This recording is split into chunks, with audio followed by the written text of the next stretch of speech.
Friends, நான் இன்றைக்கு 20வது கேள்வி நடத்த போகிறேன். மாலாவிடம் 2 ரூபாய் நாணயங்களின் எண்ணிக்கையில் 2 மடங்கு 5 ரூபாய் நாணயங்கள் இருந்தன. அவனிடம் இருந்த நாணயங்களின் மொத்த தொகை ரூபாய் 48 ஆகும். அவனிடம் இருந்த 2 ரூபாய் நாணயங்களின் எண்ணிக்கை யாது?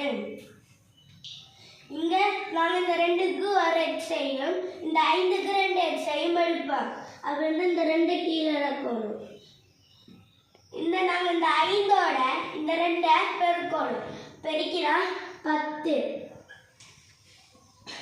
நாங்கள் இந்த 2ஐயும் கூட்டி நாங்களுக்கு 12 வரும். நாங்கள் பிரிக்கணும். 48 12ஆல. அப்போ 12 4 48. அப்படின்னா எங்களுக்கு தெரியும் 2 ரூபாய் நாணயம் 4. அப்ப இந்த 4ஓட நாங்கள் இந்த 2 பெருக்கணும். அப்ப 4 2 8.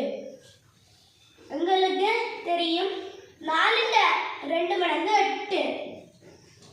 8ஓட இந்த 5 பெருக்கணும். 8 40. இந்த 2ஐயும் கூட்டி நாங்களுக்கு 48 வருது.